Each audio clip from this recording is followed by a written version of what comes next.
Hello, my name is Harmish Bhatt, and I'm currently a Chem 262 student who loves organic chemistry and would love to be a ULA for either Orgo 1 or Orgo 2 in the fall. So the reason I really do love Orgo is because it feels like one big puzzle, and once you conceptually understand all the pieces to that puzzle, then you really can put it together with some finesse, you know? And I would like to really teach those concepts first so that we understand how each little molecule works, and then we can combine those in order to have reactions and even syntheses. So here I have a synthesis problem. This is actually from exam 3. And here we can take a look at first. We see we're clearly forming a ring. So that's good to know, 6-membered ring. And we see our reactant here, our initial reactant. And that is a long chain with 2 esters. So the way I would think about this is immediately I'm seeing a ring formation. I'm seeing things that need to be turned into enolates so that we can actually form this ring. And since it is 2 esters, I'm thinking that we will be doing some form of Claisian condensation in order to get rid of one of these ester aspects so that we have a ketone. Okay, so let's do a Claisian condensation first. We will use NaOCH3.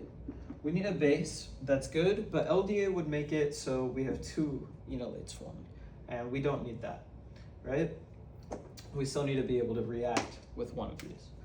Okay, and we also need OCH3 specifically, because if we have anything else as our base, then we could end up with a rearrangement of the CAD. All right, so here I have labeled all our carbons.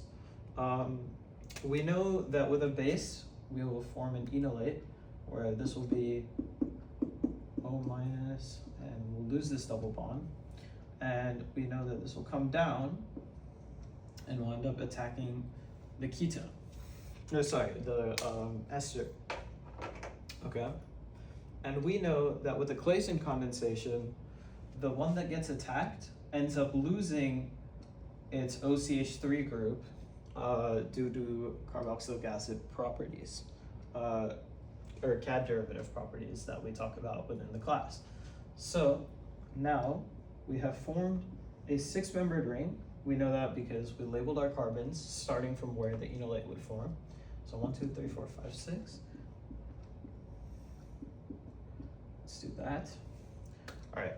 Now we know that since 6 is going to lose its OCH3, we're going to have a ketone here, and we know that our carbon 1 still has an ester group attached to it. All right.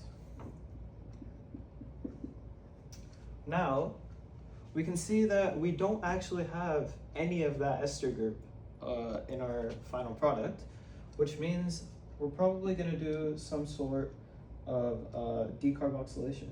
Sorry, decarboxylation.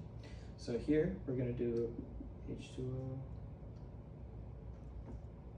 HCl, and heat. And we know that this works because this is going to end up becoming a carboxylic acid, and that then will get kicked off by our ketone. So here, now we have 6, 1, 2, 3, 4, 5. Now we're left with just a ketone. Now our missing piece is this, a little isobutyl group. Sorry, isopropyl group.